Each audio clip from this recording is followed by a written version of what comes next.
రెండో దశలోనిక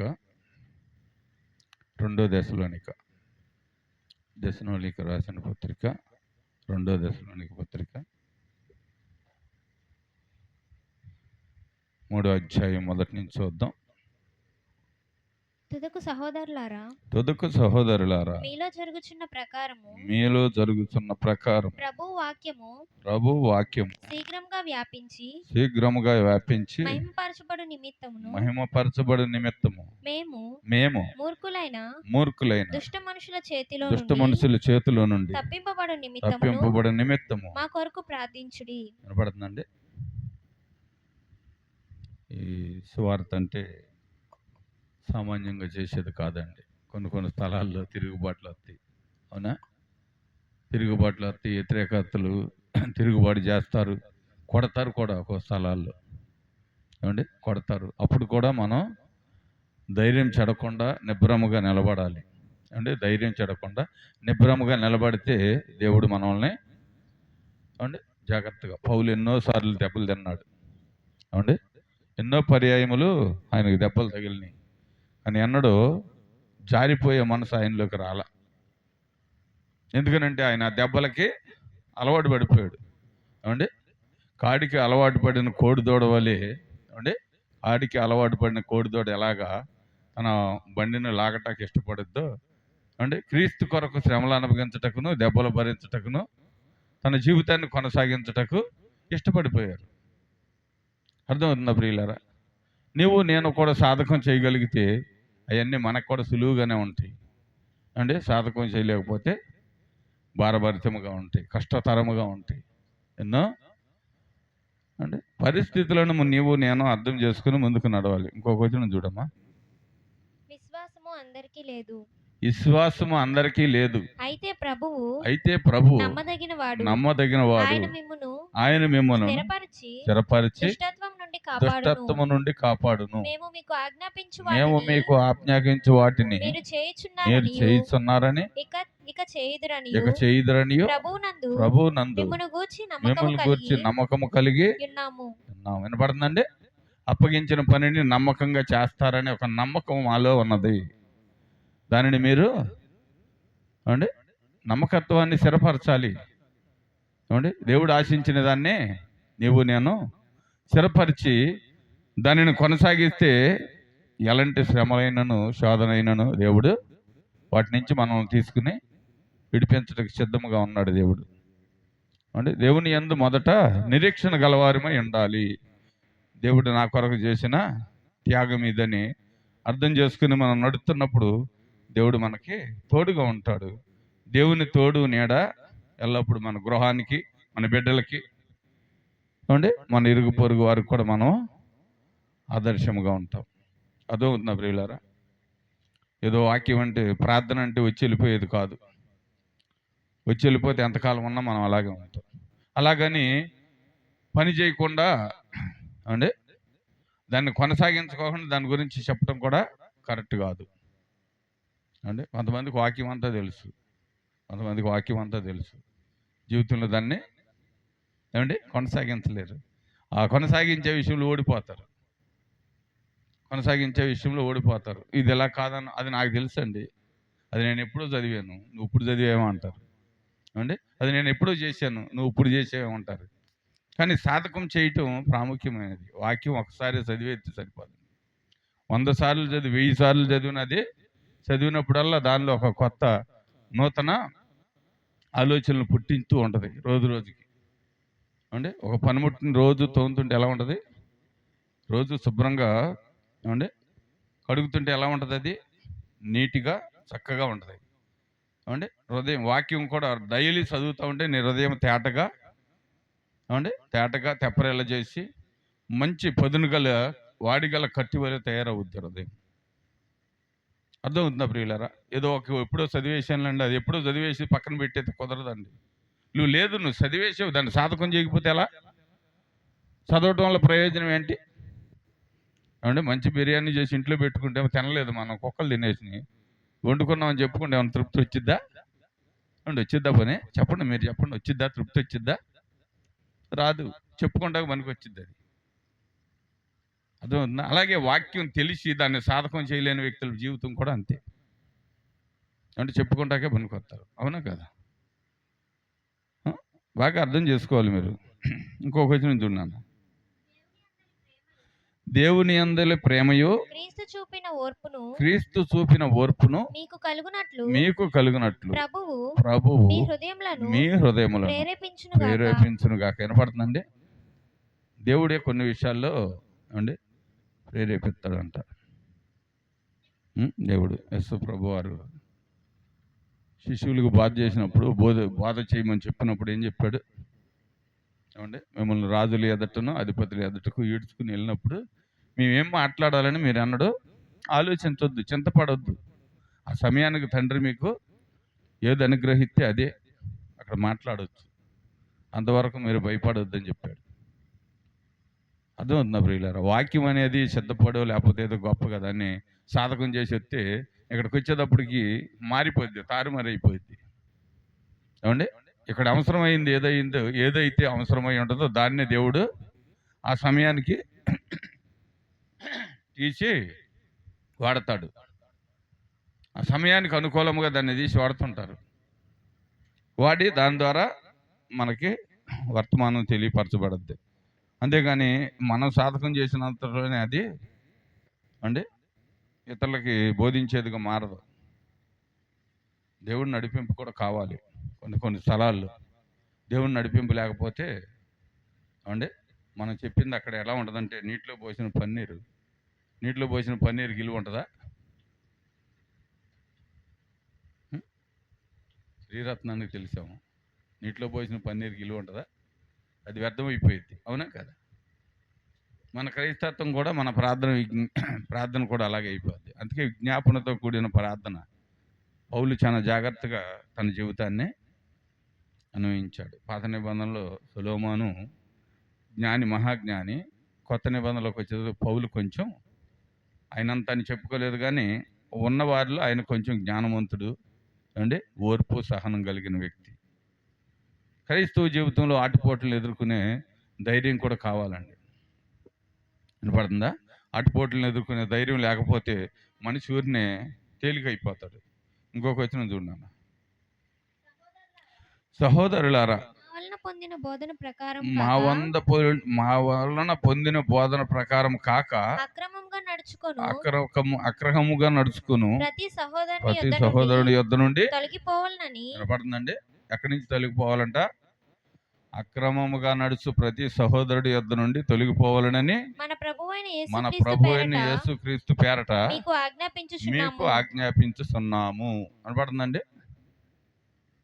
ఎవరితో మరితో వాళ్ళతో స్నేహం చేయకూడదు క్రైస్తవుడు. అర్థమవుతుందా? క్రైస్తత్వం అంటే కొంతమంది అంటారు, లేదండి మేము వాళ్ళతో సహవాసం చేసినా మేము ఉండవలసిన అద్దెల్లో మనం ఉంటామంటే అంటే తాగుబోతుతో సహవాసం చేస్తే ఏం వస్తాయి అండి? తాగుబోతు బుద్ధులు వస్తాయి అండి. దుష్టులతో సాంగత్యం చేస్తే దుష్ట సాంగత్యం మన మీద ఏలుబడి చేసిద్ది. అది ఒక పేకాడేవాడితో ఎక్కువ స్నేహం చేసామనుకోండి, అతను వెళ్ళి పేకాడుతున్నాడు అనుకోండి, అతను వేసిన ప్రతి ఒక్క ట్రిప్కి డబ్బులు తీసుకుంటా ఉంటే మనకేమనిపించిద్ది? అరే నేను కూడా ఒక 100 అయితే బాగున్నా, నాకు కూడా వస్తాయి అండి. ఒకసారి 2 సార్లు వేసినాక 3వ సారి అలవాటు అయిపోయి ఎవరు నేర్పవసరలా, ఎందుకంటే 200-300 వచ్చినాయి కదా అండి. లోకం అలాగే ఆకర్షించి మనిషిని ముందు పట్టుకున్నట్టు కొరకు అంటే అలా చేస్తుంటుంది ఏమండి. ఇటువరకు గుడివాడ ఓవర్ బ్రిడ్జి కింద 3 బిళ్ళల మీద డబ్బులు పెట్టి ఏమండి ఇట్ట మోగిచ్చేసి ఈ బిళ్ళ ఫస్ట్ 2-3 సార్లు మనకు బాగా నిచ్చోళ్ళు, తర్వాత జేబీ మొత్తం గడిగే వరకు ఒక్కటి కూడా వచ్చేది కదా. అటని మధ్యలో వెళ్తా కుదరదు, చుట్టూ వాళ్ళే ఉంటారు.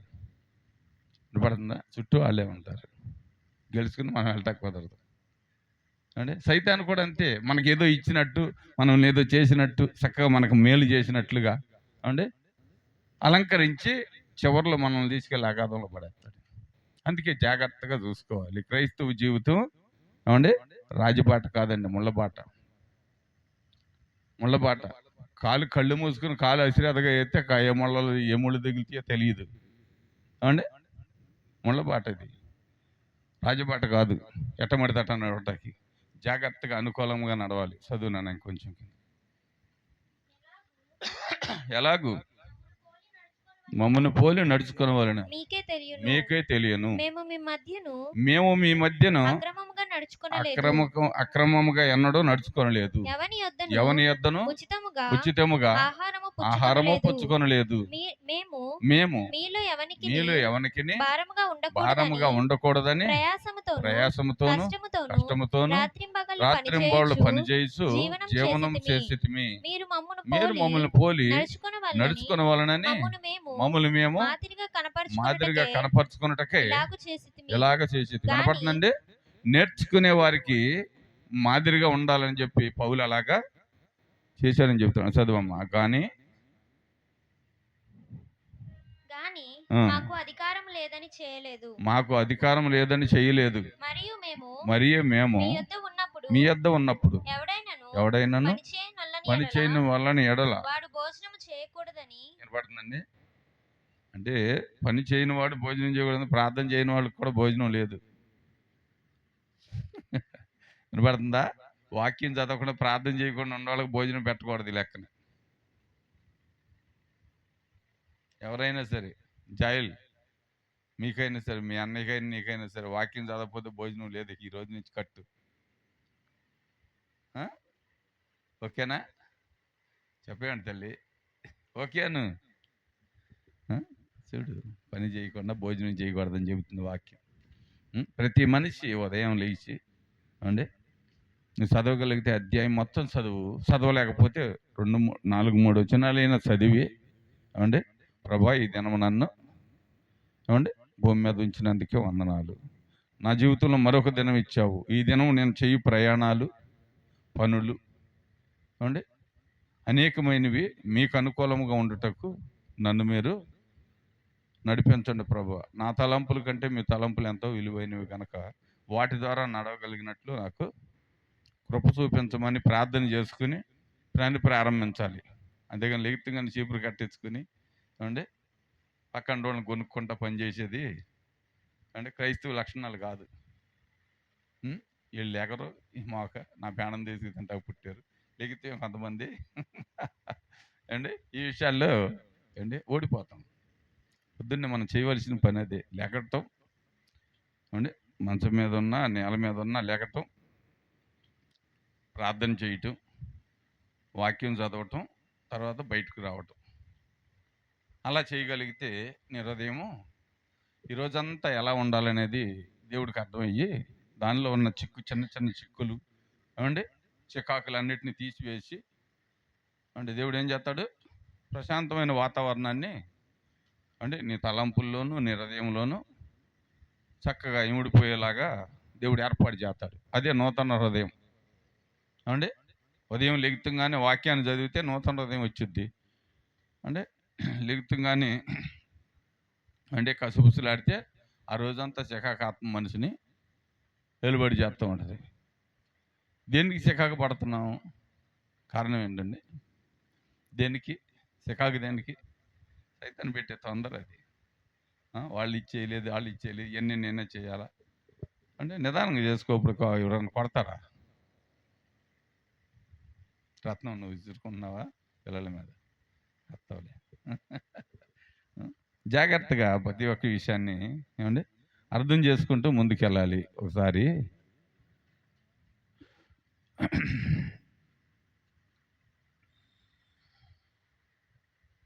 కొరింథీయులకు రాసిన పత్రిక 1 కొరింథీ 2వ అధ్యాయం 9వ వచనం చూడమ్మా. ఇందును గూర్చి దేవుడు తన ప్రేమించు వారి కొరకు ఏవి సిద్ధపరచునో అవి కంటికి కనబడలేదు, చెవికి వినపడలేదు, మనిషి హృదయమునకు గోచరము కాలేదు అని రాయబడి అని వినపడుతుందండి. దేవుడు చేసే కార్యాలు కళతో సొంత కనపడవు ఏమండి, చెవులతో వింటాకి వినపడవు, హృదయానికి కూడా గోచరం కావు. అంత గొప్ప కార్యాలు చేస్తాడు దేవుడు. అది అవుతుందా? అంత గొప్ప కార్యాలు చేస్తారు. మొన్న కొద్ది దినాల క్రితం ఇసాకు కుమారుడు 2వ కుమారుడు జాన్ వెస్లీ డెంగ్యూ జ్వరం టైఫాయిడ్ 2 వచ్చినాయి. కనపడుతుందండి. 5 రోజులు వేరే డాక్టర్ దగ్గర ఆర్ఎంపీ డాక్టర్ దగ్గర ఇంజక్షన్లు పెట్టించారు ఏమండి, తగ్గల. ఎక్కువ అయిపోయింది. 5 చలాయిన్లు పెట్టారు. 5 చలాయిన్లు ఒంటిలోనే ఉండిపోయినాయి. టాయిలెట్ రాలా. ఉండిపోయి అంత ఎత్తున ఉబ్బిపోయి స్కానింగ్ తీస్తే బల్ల ఉందన్నారు కడుపు. వినపడుతుందా ప్రియులారా? ఒక్కరోజు 24 గంటలు 36 గంటల్లో 36,000 బిల్లు కట్టి మరొక హాస్పిటల్కి పంపించారు. 11:40కి నాకు ఫోన్ చేసింది. ఫోన్ చేసి వేరే హాస్పిటల్లో పెడుతున్నామన్నా, ఒకసారి డాక్టర్ గారితో మాట్లాడమని ఇచ్చింది. అది తల్లి బిడ్డ హాస్పిటల్, అది ఆర్కే హాస్పిటల్ అని శ్రీకాకుళం బస్ స్టాండ్కి అవుతుంది. ఫోన్ చేసి మాట్లాడేటప్పుడు సార్ చెప్పండి అన్నారు ఆ డాక్టర్ గారు. మరి ఏం జరిగిందండి, ఎలా ఉంది బాబు కన్నా? కండిషన్ అయితే సీరియస్గా ఉంది సార్, గ్యారెంటీ అయితే చెప్పలేము, 3 రోజులు గడిస్తే కానీ చెప్పగలుగుతాము, పరిస్థితులు ఒక రకంగా లేవు అన్నారు. మరి ఇలా ఆడపిల్లలే ఉన్నారు, వాళ్ళ అమ్మ వాళ్ళ అక్కోళ్ళు ఇసాకు లేరు, వీళ్ళు తొందర పెట్టేస్తున్నారు. అందుకే ఎవరన్నా మేము మగవాళ్ళు ఉంటే పిలిపించండి అంటే అప్పుడు నాకు ఫోన్ చేస్తే నేను చెప్పాను, అయ్యా మీ మీరు వృత్తి ధర్మంగా పనిచేయండి, వినపడిందా? దేవుడి ఆశని మీరు ఇయ్యలేరు కదా, ఇస్తారా? లేదండి అన్నాడు. దాని విషయం మేము ప్రార్థన చేస్తాం, ఈ నైట్ అంతా ప్రార్థన చేస్తాను నేను. దేవుడు సహాయం చేస్తే కాపాడబడతాడు, దేవుడు సహాయం లేకపోతే ఇక తను మేమేం చేయలేము, నువ్వు చేయలేవు, మేము చేయలేం. కనుక నీ వృత్తిని నమ్ముకున్న విద్య అంతటిని అతని మీద ఉపయోగించు, మా వంతు మేము ప్రార్థన చేస్తామని చెప్పి ఇక నేను ప్రార్థనలో కూర్చున్నా. ఆన్లైన్ ప్రార్థన అయిపోయింది, నేను కూర్చున్నా, 1:30 వరకు కూర్చున్నా. అంటే 12:40కి ఒక చిన్న వెలుగు ఆత్మ వెళ్ళి అతను ఉన్న ఐసీ రూమ్లో అలా టచ్ చేసింది. అంటే నాకు అప్పుడు నమ్మకం వచ్చింది. 1:30 వరకు ప్రార్థన చేసి, ప్రభువా ఆ బిడ్డ స్వస్థపడకపోతే మీ నామానికి నేనే అవమానకరంగా ఉంటాను, ఎందుకంటే మీ దేవుడు గొప్పోడు అంటున్నారు కదా, అనుజనులు కదా, మరి మీకే ఇంటికి ఎలా జరిగిందని చెప్పి ప్రజలను ప్రశ్నిస్తే సమాధానం చెప్పడానికి నా దగ్గర ఏమీ లేదు, కనుక మీరేం చేయని ఉద్దేశించి ఉన్నారని అంటే ఒక శవం దగ్గర ఎలా ఏడుతారు అలా ఏడ్చి ప్రార్థన చేస్తాను. అంటే అలాగా నా కళ్ళంట నీరు కారుతున్న, దుఃఖం ఆగుతులా. ఎందుకంటే చంటి బిడ్డ లేక వాళ్ళకి చాలా కాలం తర్వాత బిడ్డలను ఇచ్చాడు దేవుడు, ఏం జరుగుద్దో అని బాగా ఏడ్చి ప్రార్థన చేస్తున్నాను. దేవుడు ఆ దృశ్యం చూపించినాక 2:40 వరకు డాక్టర్ గారు ఆ పిల్లల దగ్గరే ఉండి వైద్యం చేశాడు. ఏమంటే తెల్లారి కొంచెం ఆ వైద్యం సగం అయిపోయినాక టాయిలెట్ వస్తాం మొదలుపెట్టింది. అందుకైతే డ్రాపులు పడేది, ఫ్రీగా టాయిలెట్ వాడటం వల్ల తెల్లారిపాటికే పిల్లోడు కొంచెం వరకు రికవర్ అయ్యాడు. మళ్ళీ తెల్లారి మళ్ళీ మెడిసిన్ వేరే వాడటం మొదలుపెట్టి ఏమండి మళ్ళీ నేను 3వ రోజు మాట్లాడాను. 2 రోజుల నుంచి అబ్జర్వేషన్లో పెట్టి పంపిస్తాను సార్ అన్నాడు. సరే సార్, అలాగే మీకు ఎలా అనుకూలంగా ఉంటే బాబు కండిషన్ ఇచ్చే వరకు ఉంచండి, రోజుకి 7,000 ఐసీ అద్దె అని చెప్పాను. ఆ రోజు మాట్లాడాను నేను, 2 రోజులు ఉంచుతాను, ఈ రోజు కాక ఇంకా 2 రోజులు ఉంచుతాను అన్నాడు. తెల్లారి పంపించేసాడు. ఏంటంటే బాబు బాగా రికవర్ అయ్యాడు, మేము అనుకున్న దానికంటే ఎక్కువగా ఇదైపోయాడు అని చెప్పి అప్పటికే పిల్లవాళ్ళు లేచి అది పెట్టండి ఇది పెట్టండి అని అడిగి తినేసేసి స్టేజ్కి వచ్చేసాడు. దేవుడు చాలా గొప్ప కార్యం చేశాడు అండి. ఆ రాత్రి ఆ అమ్మాయికి దిక్కుతో టైంలో ఎతికెళ్ళ 30,000 రూపాయలు అయిపోయి ఎంతో బాధపడుతుంది. రమణాన్ని అడిగితే 5,000 ఉండి అన్న. అప్పుడు దుర్గారావు ఫోన్ చేశాను, 12ంటికి ఒక్కడిని ఎట్టాలన్నాడు. రమణ అన్న ఒక్కడిని ఇబ్బంది పడతానేమన్నా. అప్పుడు దుర్గారావు ఫోన్ చేసి, తమ్ముడా మీ దగ్గర ఎంత ఉన్నా వాళ్ళు కట్టలేకపోతే అవసరమైతే నేనైనా కడతాను, దయచేసి నిర్లక్ష్యం చేయకుండా వెళ్ళమని చెప్పి 12 గంటలకు వాళ్ళిద్దరిని తిరిగి పంపిస్తే వెళ్ళి పాపం రమణ మీద పడి గవర్నమెంట్ ఏడ్చిందంట. అన్న అందుకేతం బావా అనేది ఇక్కడికి వచ్చేటప్పటికి అన్న ప్రార్థన చాలా విలువైందని ఇప్పుడు నాకు గ్రహింపైంది.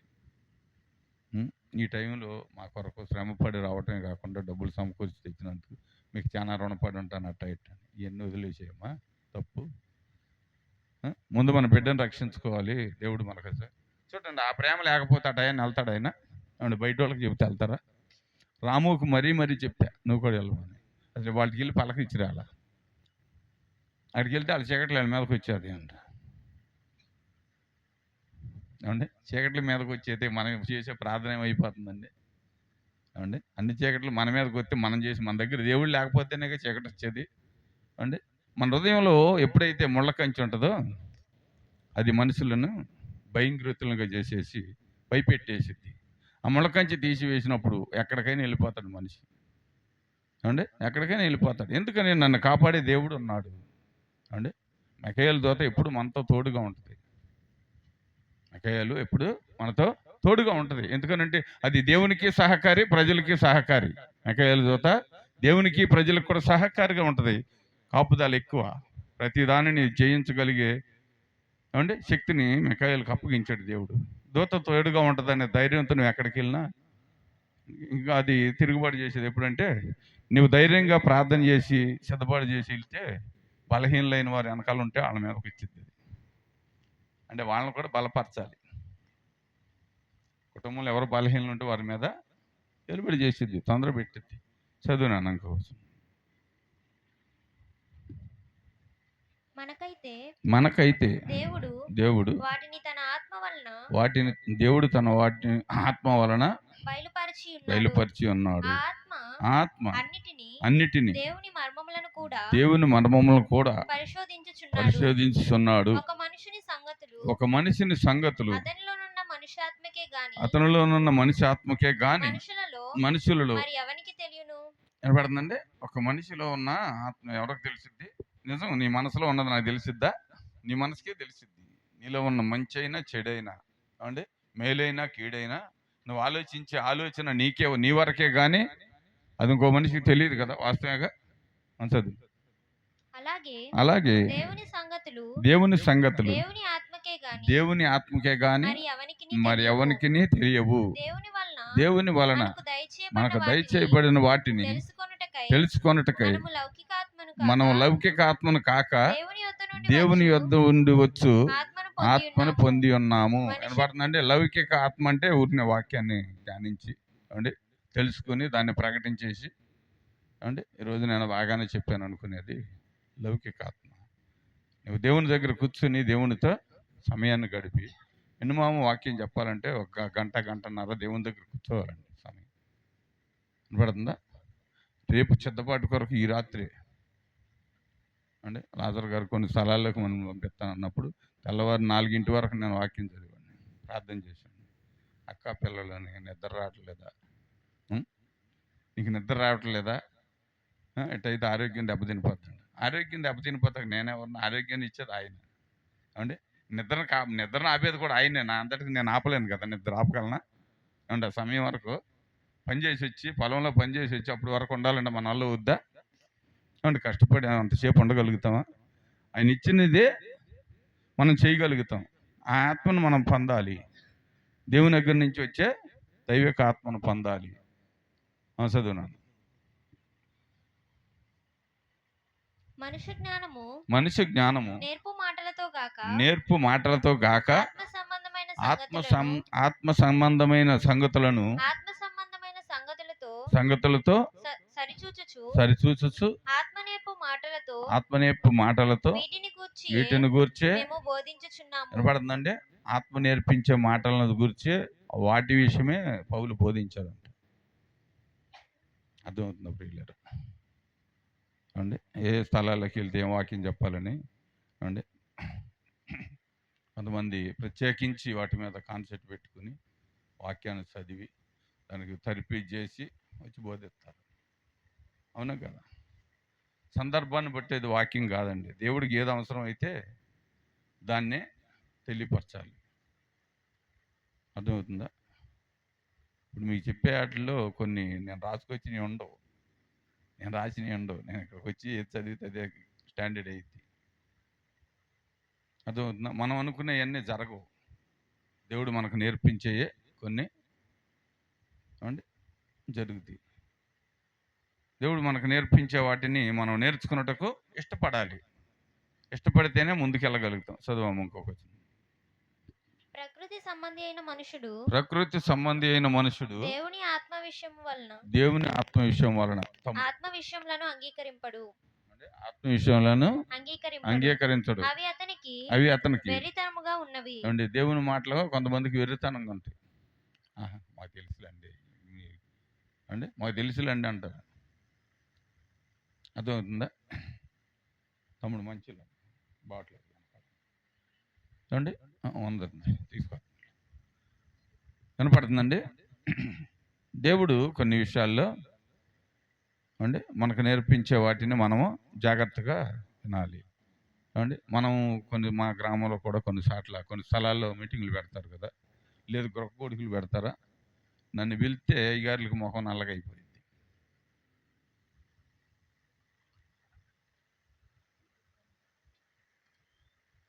మన బోధ వారికి కష్టం అనిపించింది. ఎందుకనంటే మనం ఉన్నదే ఉన్నట్లుగానే తెలియపరచాలి. పాపం పాపంగానే, మంచితనం మంచితనంగానే, చెడుని చెడుగానే తెలియపరచకపోతే ఏమంటే అది దేవునికి ఇష్టకరంగా ఉండదు, ఇష్టంగా ఉండదు. మనం ఏదో బుర్రకథ చెప్పినట్టు అయ్యిద్ది. అది చెబితే కొంతమందికి ఇష్టం ఉండదు, సేవకులకు ఇష్టం ఉండదు. మమ్మల్ని తొక్కేసినట్టుగా మాట్లాడారు, మమ్మల్ని తృణీకరించి తగ్గించినట్టు మాట్లాడారని చెప్పి బాధపడతారు. అందుకే నేను ఎవరేళ్ళకి వెళ్తాకి పడుతుందండి, ఇష్టపడినాం. వాళ్ళు కూడా అంటారు, అయ్యగారు వాళ్ళు కూడా చెప్పేస్తారు, అయ్యా మీలాగా చేస్తే మేము భక్తి చేయలేము, మేము సంఘ పెద్దలకు భయపడాలి, గ్రామస్తులకు భయపడాలి, అందరికి భయపడాలి, మా పై అధికారులకు కూడా భయపడాలి. ఏమంటే అధికారులకు భయపడే ఆత్మ అదేం ఆత్మ? ఏమంటే దేవుడికి భయపడాలి మనిషి. ఏమంటే దేవుడికి భయపడి దేవుని వాక్యాన్ని అర్థం చేసుకునే మంచి మనసు ఉండాలి. అంతేగాని ఎవరికో భయపడి వాక్యాన్ని ప్రకటించాలంటే కష్టం అయిపోయింది. దేవుని వాక్యం అంటే రెండంచులు గల ఖడ్గం ఇది. దీనికి నరకటం వచ్చు, నాటటం వచ్చు. అవునా కదా? దీనికి నరకటం వచ్చు, నాటటం వచ్చు. మత్తయి సువార్తలో యేసు ప్రభు వారు ఒక మాట అంటారు. 10వ అధ్యాయం 14 వచనం చూడమ్మా. మత్తయి సువార్తలో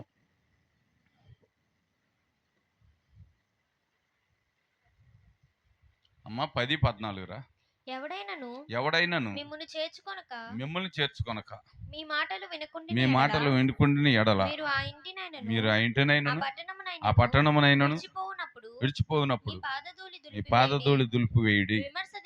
విమర్శ దినమందు ఆ పట్టణపు గతి కంటే సొదొమ గొమొర్రా ప్రదేశముల గతి ఓర్వతగినదై ఉండునని నిశ్చయముగా మీతో చెప్తున్నాను. వినపడుతుందండి? 70 మంది శిష్యులను తయారు చేశాడు కదా యేసు ప్రభు. చేశాడా? 70 మంది ఉన్నారా యేసు ప్రభు శిష్యులు? శ్రీరత్నం, ఇప్పుడు నీకే పరీక్ష ఇది. 70 మంది ఉన్నారా? చదివావు అది ఎక్కడో? పడుతుందా? భోజనం తగ్గించాలి. మత్తు వచ్చేసి నిద్ర వాక్యం చదువుతులు అయితే అండి, భోజన పదార్థాలు తగ్గించాలి. 70 మందిని శిష్యుల్ని ఏర్పాటు చేసుకున్నాక యేసు ప్రభు ఒక్కొక్క గ్రామానికి ఇద్దరిద్దరిని అంటే ఒక్కొక్క ప్రాంతానికి ఒక ఇద్దరిద్దరుగా పంపించి వాళ్ళతో ఏం చెప్పాడు? మార్కు సువార్త 6:11 చూడమ్మా. తర్వాత మళ్ళీ మత్తయిలోకి వద్దాం. ఏ స్థలమందైనను జనులు మిమ్మల్ని చేర్చుకొనక మీ మాటలు వినుకుంటే మీరు అక్కడి నుంచి బయలుదేరినప్పుడు వారి మీద సాక్ష్యముగా ఉండుటకు మీ పాదముల కింద ఉన్న ధూళిని దులిపివేయుడి. కాగా వారు బయలుదేరి మారు మనసు పొందవలనని ప్రకటించు అనేక దెయ్యములను వెళ్ళగొట్టుచు నూనె రాచి అనేకులకు రోగులను వినపడుతుందండి. అసలు ఇక్కడ ఇంకో మర్మమైన మాట ఏంటి ఏమండి? పాద ధూళి దులిపిరండి. అదేం చేసిద్దండి ధూళి? ఏమండి ధూళి ఏం చేసిద్ది? దేవుడు తీర్పు దినాన్ని అక్కడ లెక్క చెప్పుద్దంట.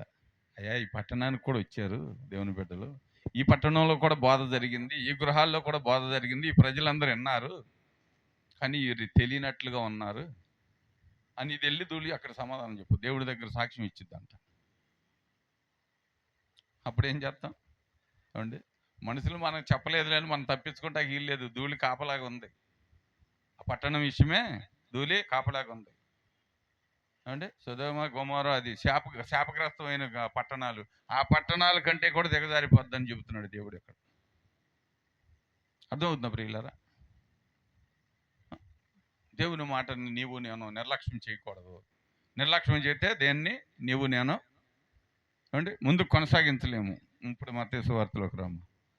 16-17 వచనాలు చూడు.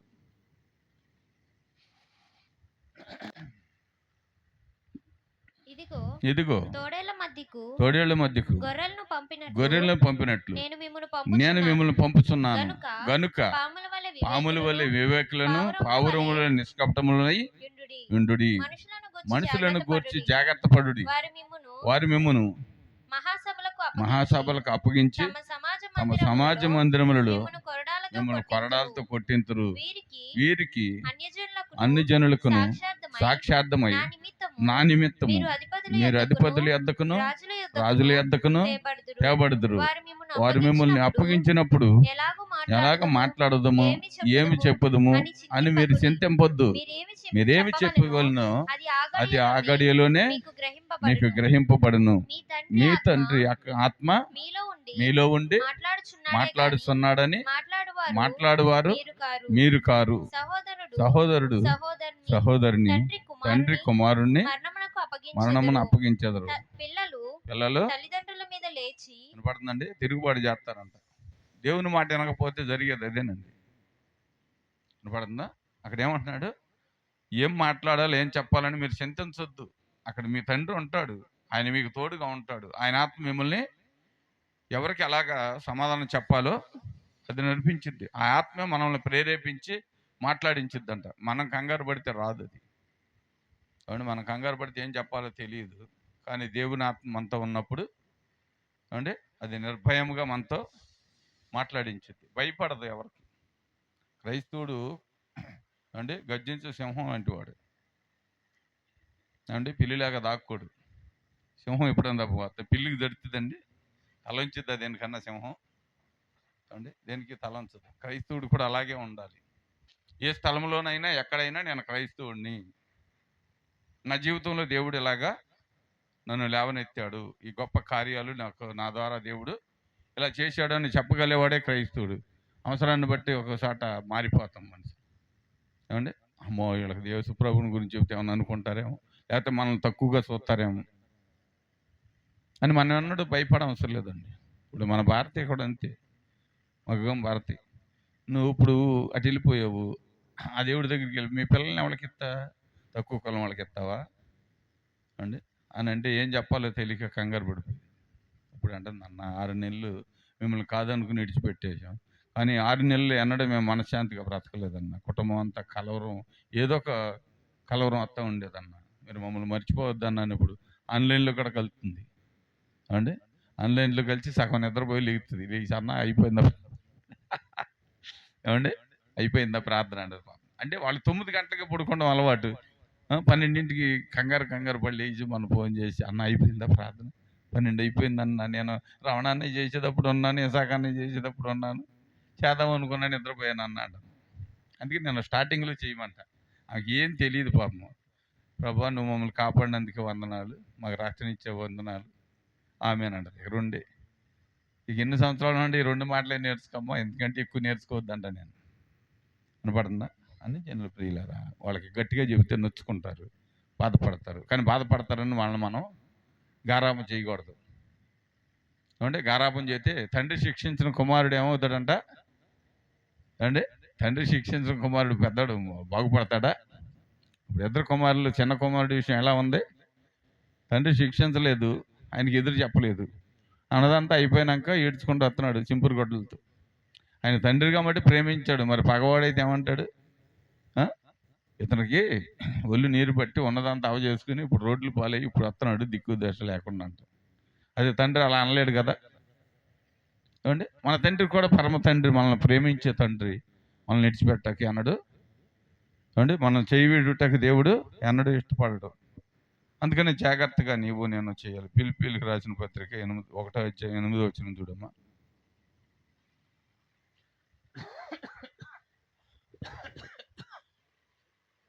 ఒకటి 8. క్రీస్తు యేసు యొక్క దయారసమును బట్టి మీ అందరి మీద నేను ఎంత అపేక్ష కలిగి ఉన్నాను, దేవుడే నాకు సాక్షి. మీరు శ్రేష్టమైన కార్యములను వివేచింపగలవారొకటకు మీ ప్రేమ తెలివితోను సకల విధములైన అనుభవ జ్ఞానముతోను కూడినదై అంతకంతకు అభివృద్ధి పొందవలననియు ఇందువలన దేవునికి మహిమయు స్తోత్రమును కలుగునట్లు మీరు యేసుక్రీస్తు వలనైన నీతి ఫలములతో నిండుకొనిన వారై క్రీస్తు దినమునకు నిష్కపటులను నిర్దోషులను కావాలనని ప్రార్థించుచున్నాను. వినపడుతుందండి? మనం ఎట్టా ఉన్నాం ఏమండి? మనం ఎలా ఉన్నాం? అంతకంతకి ఎదగాలని ఆయన అనుకుంటున్నాడు. మనం అంతకంతకి దిగజారిపోయిన మరుగుజ్జోళ్ళలాగా అయిపోతున్నాం ఏమండి? మన మరుగుజ్జు జీవితం అయిపోతుంది. ఆయనేమో ఎదగాలని కోరుకుంటున్నాను అంటున్నాడు పౌలు. అవును, మరుగుజ్జోళ్ళలాగానే ఉన్నామా, ఎదుగుతున్నామా ఏమండి? ఎదగటం అంటే ఏంటి ఏమండి? ఎదగటం అంటే ఏంటి? ఆత్మలో ఎదగాలి. నువ్వు ఎదుగుతున్నావు అనే గుర్తు ఏంటి? ఇంకొక ఆత్మని వెలిగించగలుగుతావు. అర్థమైందా? ఆత్మలో ఎదగటం అంటే ఏంటి? మనం ఎదుగుతూ ఇంకొక ఆత్మని ఎదిగించాలి. ఇప్పుడు పౌలు అరేబియాకి వెళ్ళి ఏం చేశాడు? 3 సంవత్సరాలు అక్కడ ఏం చేశాడు? బరీగా తిని పడుకున్నాడు. అదేనా? ఆ? ఏం చేశాడండి? బరీగా తిని పడుకోలా?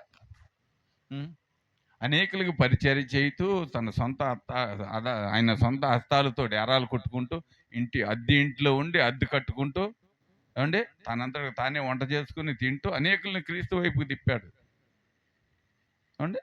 తిప్పి అక్కడి నుంచి దమస్కోకి వచ్చాడు. అర్థమవుతుందా ప్రియులారా? జాగ్రత్తగా ఆలోచించాలి. ప్రతి ఒక్క విషయాన్ని ఆలోచించాలి. ఏమంటే ఆలోచన లేకుండా మనం ఏం చేయాలన్నా మన ప్రయత్నం కుదరదు. అప్పటికప్పుడే మనం ఏదో చేయాలనుకుంటే అది విఫలం అయిపోయింది. ప్రయత్నంగానే మిగిలిపోద్ది. అర్థమవుతుందా? ప్రయాసతోనూ భారంతోనూ చేయాలని చెబుతున్నాడు. ప్రయాస కావాలి, ముందు ప్రయాస పడాలి, భారముగా తీసుకోవాలి. ఇది నా పని, నాకు దేవుడు అప్పగించిన పని, దీనిని నేను జాగ్రత్తగా నిర్వర్తించాలి. దీనిలో మొదట భయపడాలి. భయం లేకుండా మనం ఏమీ చేయలేము. ఏదన్నా చెయ్యాలి అనుకుంటే అంటే అదేమైపోద్ది? నిష్ప్రయోజనం అయిపోద్ది. మరి ప్రయోజనకరం లేని పని చేయటం వల్ల ప్రయోజనం ఏముంది మనకి అంటే? చేసి దాన్ని ప్రయోజనం పొందలేకపోతే దానివల్ల ఏమన్నా ఉపకారం ఉంటుందండి మనిషికి? జాగ్రత్తగా ఆలోచించాలి. ప్రతి విషయాన్ని మీరు గమనించాలి. గమనించు ముందుకెళ్తున్నప్పుడు దేవుడు మనం ఏ బాటలో నడవాలనేది ఆయన మనకి సంపూర్తిగా తెలియపరుస్తాడు. అంటే సంపూర్తిగా. ఒకసారి సామెతలు 27వ అధ్యాయము, సామెతలు 27వ అధ్యాయంలో ఒక మాట ఉంటుంది, చూద్దాం.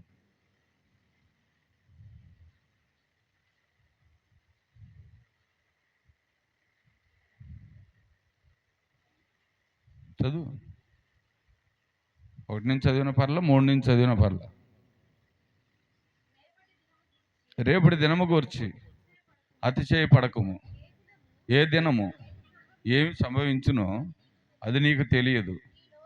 నీ నోరు కాదు అన్యుడే, నీ పెదవులు కావు పరులే నిన్ను పొగుడుదురు. రాయి బరువు, ఇసుక బరువు. ఏమంటే మూర్ఖుని కోపము ఆ రెండిటికంటే ఎక్కువ బరువు. క్రోధము క్రూరమైనది, కోపము వరద వలె పొర్లును. రోషము ఎదట ఎవడో నిలవగలడు?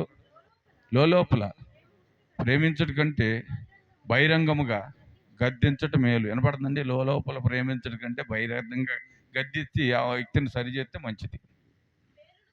మేలును కోరి స్నేహితుడు గాయములు చేయును, పగవాడు లెక్కలేని ముద్దులు పెట్టి పాడు చేస్తాడు. వినపడుతుందండి? పగవాడు ఏం చేస్తాడు? అబ్బా నువ్వు బాగా మంచోడు, నువ్వు బాగా గొప్పోడు, నువ్వు అది చేస్తావు ఇది చేస్తావు, నువ్వు అంటే నాకు అది ఇష్టం ఇది ఇష్టం అని చెప్పి పొగిడి ఆ వ్యక్తిని పాడు చేస్తాడు. అంటే ప్రేమించే వ్యక్తి, అబ్బాయి నువ్వు చేసేది కరెక్ట్ కాదు, ఇలా చేయటం వల్ల ప్రయోజనం లేదు, ఇలా చేస్తే నువ్వు దెబ్బతినిపోతావు, నువ్వు దేవునికి సరైన వ్యక్తిగా ఉండలేవు, దేవుని రాజ్యానికి నువ్వు ఉపయోగకరంగా ఉండలేవు అని ఖండించి చెప్పేవాడే నేను సరి చేయగలుగుతాడు. అర్థమవుతుందా? అన్నీ నన్ను అన్నాడు అనుకున్నావా? నేను వాక్యం అది. అర్థమైందా? అలాగా ఎవరినైతే ప్రేమిస్తామో వారిని బాగు చేయాలని కొంచెం కసురుకునైనా సరే ఏమండి కేకలు పెట్టైనా అదిరించో బెదిరించో అంటే సరి చేయాలనే మనస్సు ఉన్నప్పుడు ఆ వ్యక్తిని ఖండించాలి, తప్పదు. మనకెందుకు లేని వదిలేసాం అనుకోండి, వదిలేసే అమ్మ తోడు దుమ్ము తోడు, నువ్వు బాగున్నావు, నువ్వు చాలా మంచిదానివి, దేవుని సేవకులు అంటే నీకు ఎంత ప్రేమ ఎంత ఇష్టం అంటే 100-200 ఇచ్చి పంపిస్తే ఆ వ్యక్తిని నువ్వు బాగు చేయలేవు, సమాజ చేసి వెళ్ళిపోతావు చక్కగా పొగిడి. పడుతుందండి. దేవుని రాజ్యం పొగడతలతో ఉపయోగపడేది కాదు, పొగడతలతో కూడింది కాదు. ఉన్నట్టుగానే ఖండించి చెప్పాలి. అలా చెప్పలేకపోతే మనము దేవుని పనిని చేయటం మానేయాలి. చెప్పాలి. వారు బాధపడతారు అనుకోవడం కాదు. అయితే దాన్ని ఎలా చెప్పాలనేది మొదట ఆలోచించాలి. ఒక వ్యక్తి మన ముందు తప్పు చేస్తున్నప్పుడు అప్పటికప్పుడే మాట్లాడకూడదు. ఆ వ్యక్తి విషయమే వెళ్ళి ప్రార్థన చేయాలి. ప్రభా, ఈ వ్యక్తితో నేను మాట్లాడేటప్పుడు మీ ఆత్మ నాకు తోడుగా ఉండాలి. అతను దాన్ని తీసుకోగలుగుతాడా, లేదా ఆ వ్యక్తి ఆమె తీసుకోగలుగుతుందా లేదా అని పరిశీలన చేసి ప్రార్థన చేసి మొదలు పెట్టాలి.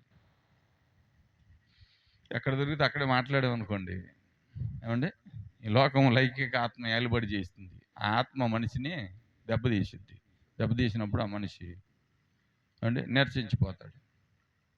నిర్చించిపోతే చీడించిపోయినట్టే, నిదానంగా వెనక్కి వెళ్ళిపోతాడు. కానీ వెనక్కి వెళ్ళిపోయి ఆ వ్యక్తి పాడైపోతే దాని విషయంలో కూడా మనమే లెక్క చెప్పాలి దేవునికి.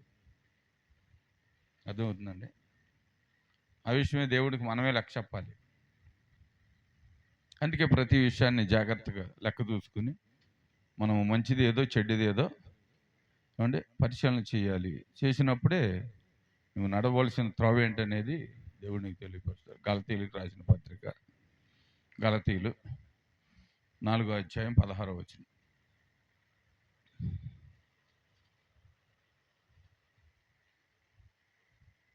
4:16. నేను మీతో నిజమాడినందున మీకు మీకు శత్రువునైతినా వారు మీ మేలు కోరి మిమ్మును ఆసక్తితో ఆసక్తితో వెంటవాడు వారు కారు. మీరే మీరే తమను వెంటాడవాలని బయటికి మిమ్మల్ని బయట ఏంటంట మిమ్మును బయటికి త్రోసివేయగోరుచున్నారు. ఉం. నేను మీ యొద్ద ఉన్నప్పుడు మాత్రమే గాక ఉం. ఎల్లప్పుడూను మంచి విషయంలో ఆసక్తిగా నుండుట యుక్తమే. నా పిల్లలారా క్రీస్తు స్వరూపము క్రీస్తు స్వరూపము మీ అందు ఏర్పడి వరకు ఈ విషయమై మరలా నాకు ప్రసవ వేదన వినపడుతుందండి. దెబ్బతినిపోయిన వారి విషయమే పౌలు ఎంత జాగ్రత్తగా బాధపడుతున్నాడు అండి.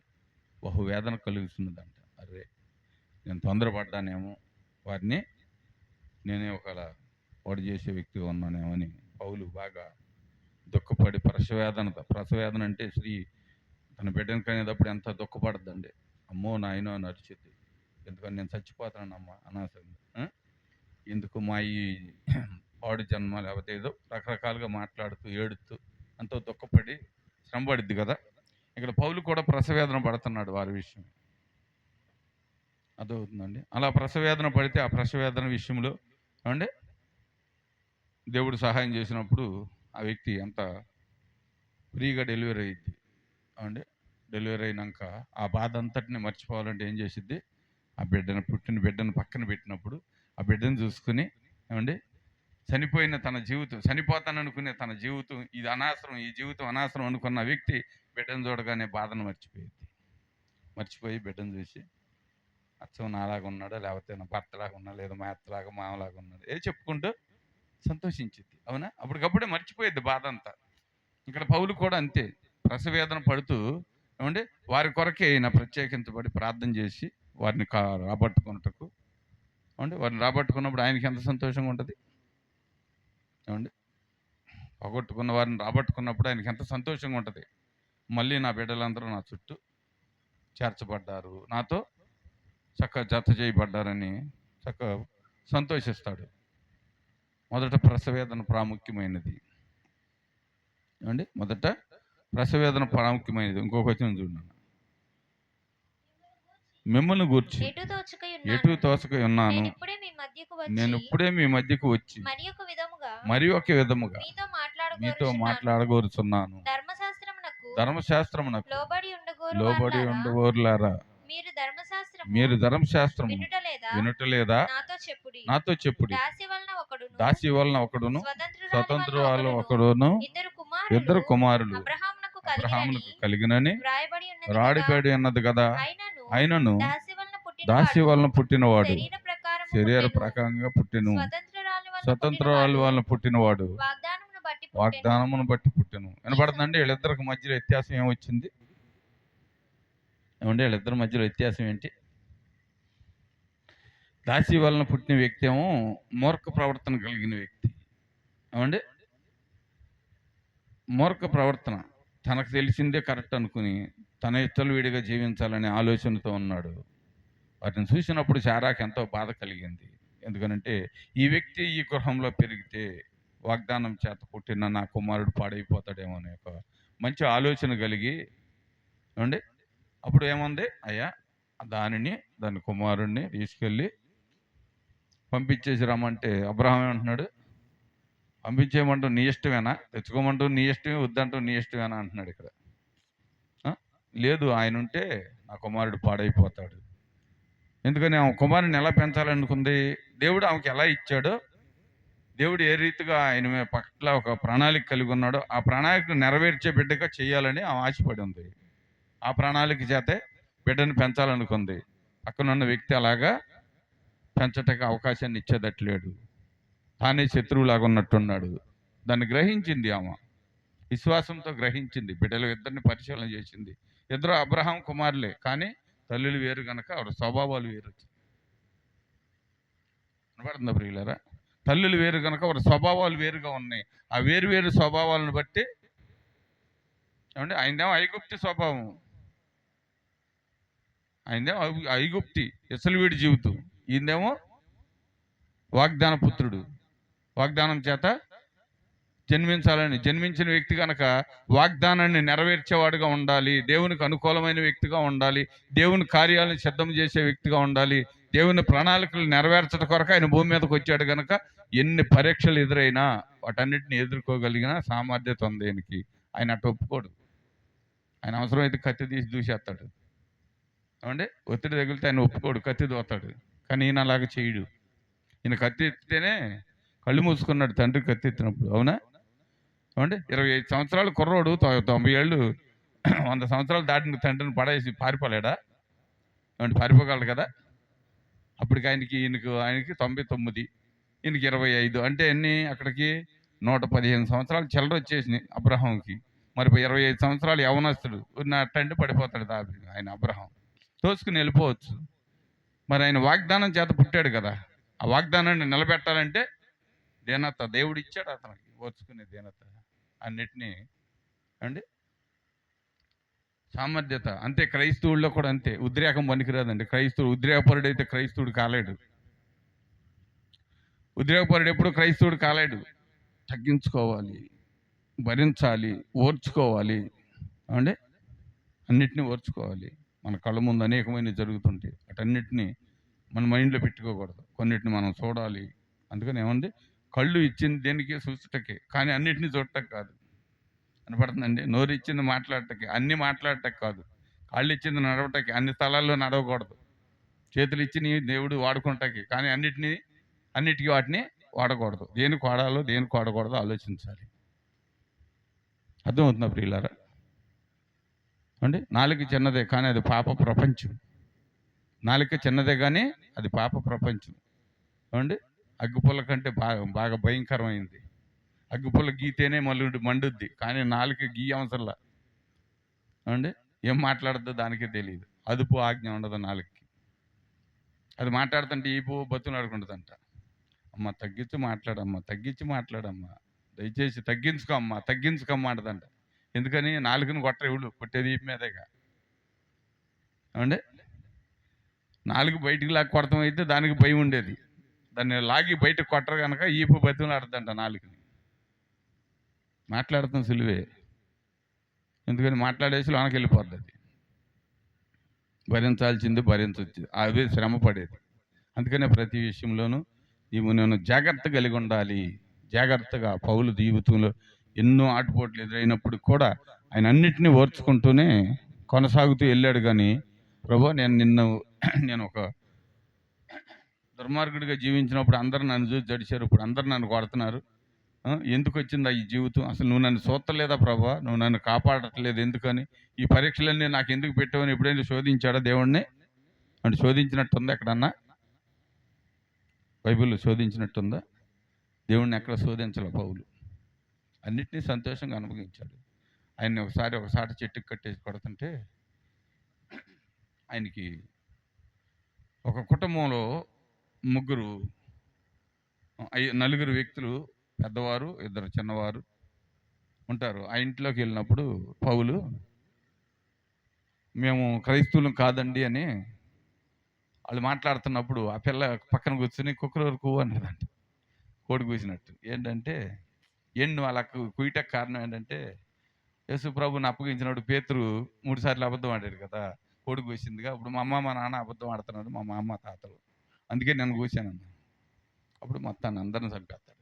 ఆ సందర్భం గుర్తొచ్చిందండి ఆయన కట్టేసి కొడుతుంటే. ఈ శిక్ష నాకు తగినదే, నేను అనుభవించటకు తగిన వాడినే, ఇంతకంటే ఘోరాతి ఘోరమైన శిక్షను అనేకుల మీద నేను నిర్వర్తించాను కనుక ఇది నాకు తగినదే ప్రభు అని నవ్వేవాడంట. ఏమంటే ఆయన శిక్షించబడిన ప్రతి స్థలంలో నవ్వుతూనే ఉండేవాడంట ఆయన. ఎందుకని? ఆయన సందర్భాలను బట్టి ఒక్కొక్కటి తన గతాన్ని గుర్తు తెచ్చుకుంటూ, ఇవన్నీ నేను భరించవలసినయే, నేను చేసినయే తిరిగి నాకు రిపీట్ అవుతున్నాయి కనుక వీటన్నిటిని నేను భరించవలసిందే అని సంతోషంగా ఇష్టపడేవాడంట శ్రమని. అంటే శ్రమనే సంతోషంగా ఇష్టపడి దాని యందు ఎన్నడూ ప్రభు మీద చిన్న నిందమోపటకు కూడా ఇష్టపడలా పౌలు. మనం అయితే చిన్న శ్రమ ఒకదానంటే ఒకటి వస్తే అమ్మో ఇంకేముంది, దేవుడు మమ్మల్ని వదిలేసాడు అనుకుంటా. దేవుడిని మనం వదిలేసామని చెప్పం, దేవుడు మనల్ని వదిలేసాడు అంటాం. అంటే దేవుడు వదలడు, ఎప్పుడు దేవుడు వదిలిపెట్టేవాడు కాదు. దేవుడిని మనం వదిలేసి శ్రమలు తెచ్చుకుంటాం. ఏమ్మా ఏం జరిగింది ఏంటి అసలు ఏంటంటే, ఆ వారం నేను వెళ్ళి అక్కడికి శ్రీకాకుళం, ఏం వెళ్తే నేను తిడతానని ఆయన్ని శ్రీమంతానికి పంపించింది మగ మనిషిని దేవి, ఒక పిల్లోడిని ఇచ్చి. నేను మందిరంలో చెప్పా, మీరు రాకపోయినా పర్వాలా, దయచేసి ఇలాంటి పనులు చేయొద్దు, ఇలాంటివి చేస్తే నాకు వద్దు. ఒక్క కుటుంబం ఉన్నా పర్వాలా, నేను వచ్చి వాళ్ళకి స్వార్థ ప్రకటిస్తా. అంతేగాని ఇలాంటి వారు ఉండి ఉన్నవారిని కలిసి చేయొద్దని చెప్పి గట్టిగా మందలించాను. ఇప్పుడు మీరు తిన్నదాన్ని కక్కెత్తే దేవుడు ఏం చేస్తారన్న, అదే జరిగింది. అన్నయ్య తప్పు అయిపోయింది అన్నయ్య అంటే అని మొన్న ఎడుతుంది. ఇప్పుడు ఎడితే ప్రయోజనం ఏముంది? మనం ఏం చేస్తాం? జరగవలసిందంత ఎంత 1,20,000 ఎంత ఖర్చు అయింది. కానీ బాబు బతికాడైన సంతోషం మిగిలింది వాళ్ళకి. అర్థమవుతుందా? మనం తిన్నంతకాలం దేవుడు మనల్ని కక్కించటకు ప్రయత్నించినంత కాలం మనం బాగానే ఉంటాం. ఆయన స్టార్ట్ చేస్తే మన పరిస్థితులకు తారుమారైపోతాయి. ఏమండి? ఆయన్ని మనం దుఃఖపెట్టినంత సేపు ఆయన ఓర్చుకుంటాడు. ఆయన దుఃఖపెడతాం మొదలెడితే మనం ఓర్చుకోలేం. ఇక మన బాధ ఎవరికి చెప్పదగింది కాదు. అంటే అజ్ఞాన కాలం ముందు దేవుడు చూసి చూడనట్లుగా అనేకుల్ని విడిచిపెట్టాడు కనుక భూమి మీద కొంతమంది బ్రతికున్నారు. ఏమండి? ఇశ్రాయేలీయులు ఎన్నిసార్లు శోధించారు? దేవుణ్ణి శోధించారా? ఓర్చుకోలేదు ఆయన? ఓర్చుకున్నాడు కదా.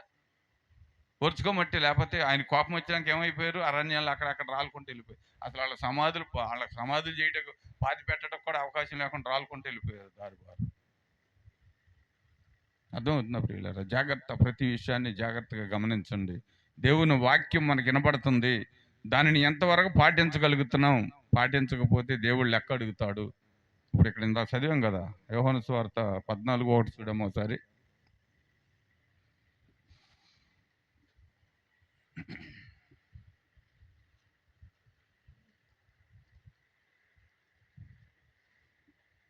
మీ హృదయమును కలవరపడనీయకుడి, దేవుని యందు విశ్వాసముంచుచున్నాను, నా యందును విశ్వాసముంచుడి. నా తండ్రి ఇంట అనేక నివాసాలు కలవు, లేని ఎడల మీతో చెప్పుదు. మీకు స్థలం సిద్ధపరచుటకు వెళుచున్నాను. నేను వెళ్ళి మీకు స్థలము సిద్ధపరిచిన ఎడల నేనుండు స్థలములో మీరును ఉండులాగన మరలా వచ్చి నా యొద్ద నుండుటకు. వినపడుతుందండి? ఆయన యొద్ద ఉండుటకు ఆయనే వచ్చి తీసుకెళ్తాడంట మనల్ని. కానీ కలవరపడొద్దు, భయపడొద్దు. వినపడుతుందండి? అర్థం చేసుకోవాలి. దేవుని వాక్యాన్ని మనమే అర్థం చేసుకోవాలి. వాక్యం మనతో స్పష్టంగా మాట్లాడుతుంది కనుక మనమే అర్థం చేసుకొని ముందుకెళ్ళాలి. అదే లోకాసు వార్త 8:37 కూడా చూడము ఒకసారి.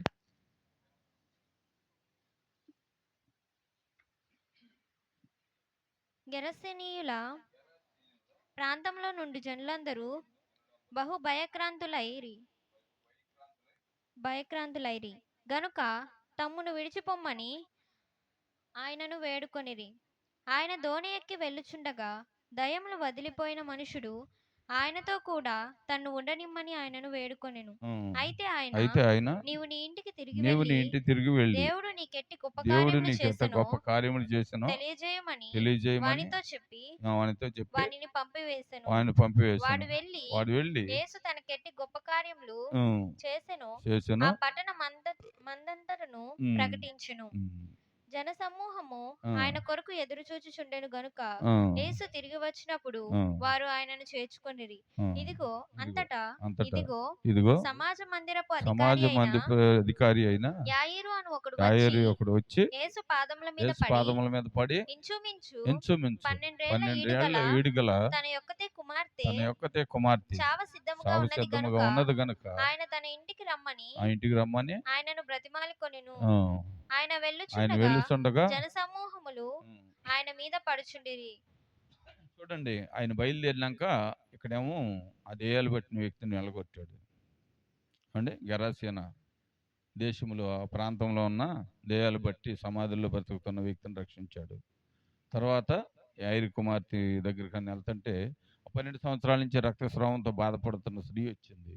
ఆయన వస్త్రపు చెంగు ముట్టుకుని స్వస్థపడింది. తర్వాత యాయిరు కుమార్తె ఏమండి, ఆయన బయలుదేరిన కాడి నుంచి అన్ని మంచి కార్యాలే చేస్తున్నాడు. మరి మన జీవితంలో చేయడండి ఏమండి? అసలు ఏ సంబంధం లేని వారి కొరకు చేసే దేవుడు ఇప్పుడు ఆయన కొరకు మనం పరితపించుతున్న మన జీవితాలను దేవుడు సరిచేయడా, దిద్దడా? మనకు కావాల్సిన ఆయన ఇవ్వడా? ఏమండి? ఆయన మీద ఆధారపడం ఏమండి? మనుషుల మీదే ఆధారపడతాం. మనుషులే సహాయం చేయాలి. మనుషులు సహాయం చేస్తే కృతజ్ఞతే అది, మళ్ళీ తిరిగి ఇవ్వాలి.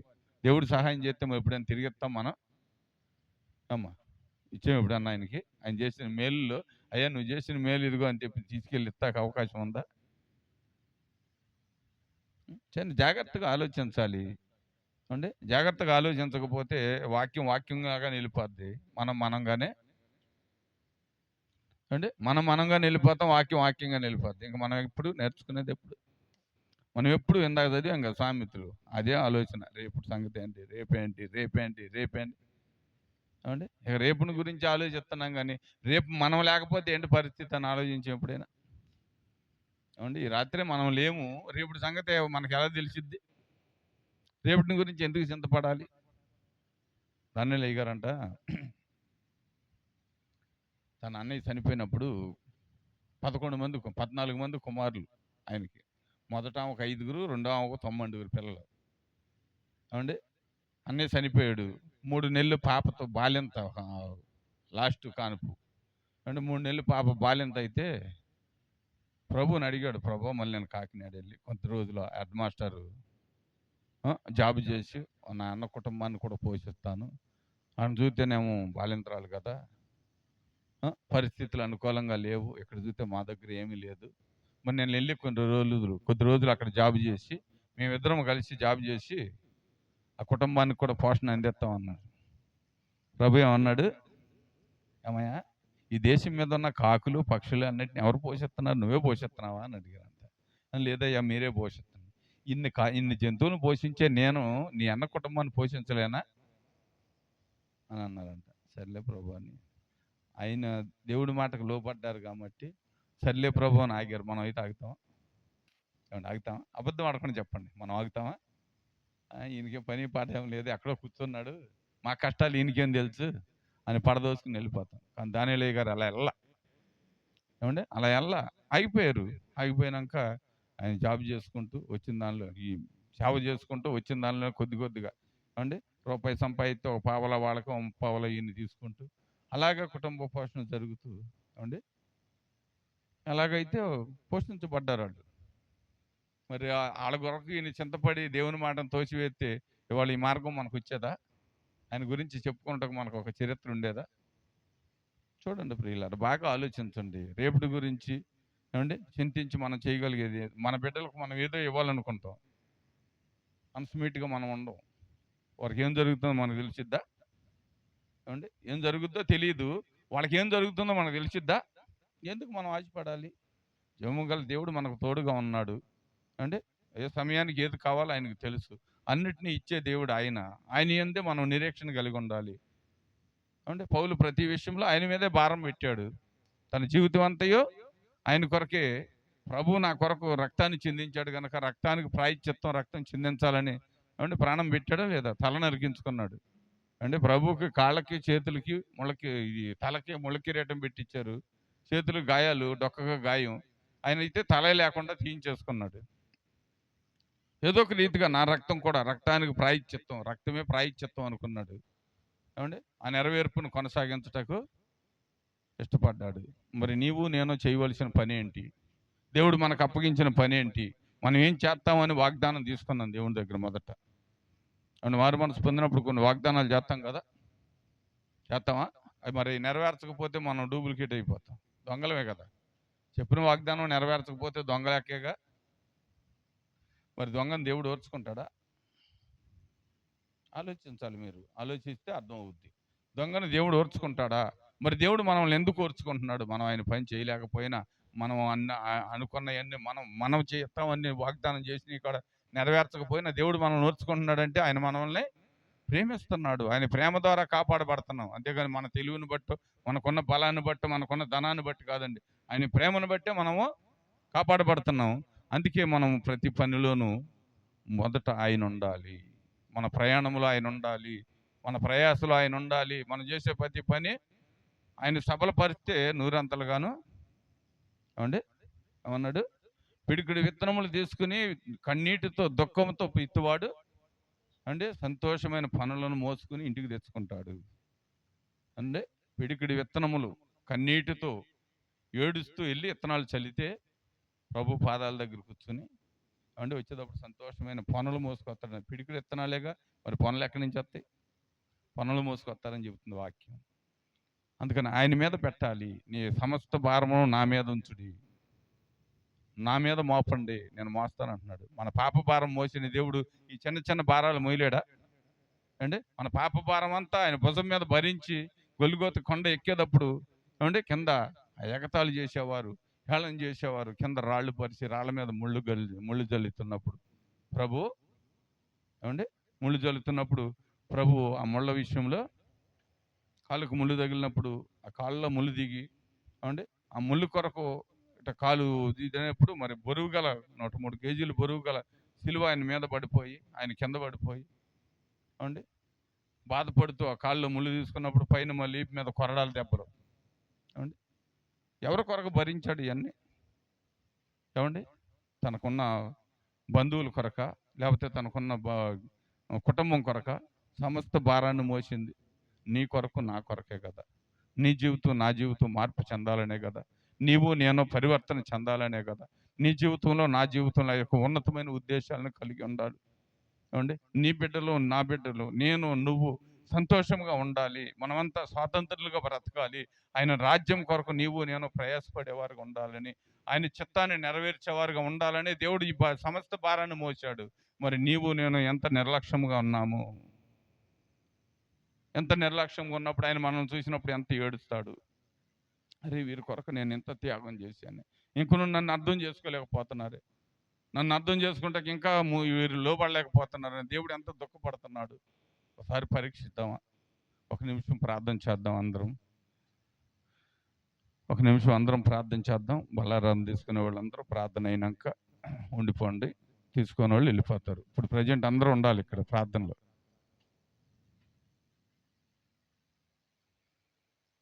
దయగలిగిన యేసు ప్రభువా, మరి మా కొరకు మీరు చేసిన త్యాగం ఎలాంటిదని ఒక నిమిషం అందరం కలిసి ప్రార్థన చేద్దాం. ఎవరో మౌనంగా ఉండొద్దు. దేవుడు మన కొరకు తన సొంత బిడ్డలుగా మనల్ని ఎంపిక చేసుకోవాలని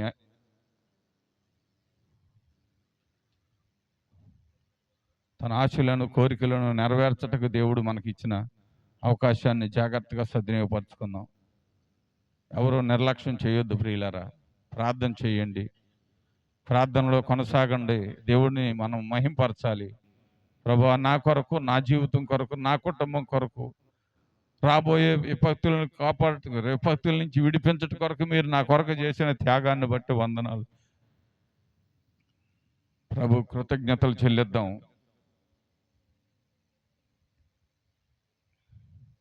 అని ఎన్ని రీతిలుగా మనల్ని కాపాడుతున్నాడు, ఎన్నో సందర్భాల్లో మనల్ని ఉన్నతమైన ఉద్దేశాలతో జీవించాలని ఆశపడుతున్నాడు. ఆ ఆశలన్నిటినీ నెరవేర్చేవారుగా ఉండాలి. దేవుని కొరకు నీవు నేను చేయవలసినది ఒకటే, ఆయన పని చేయటమే, ఆయన కొరకు జీవించటమే. అంతేగాని ఆయన కొరకు మనం బరువులు మొయ్యాలో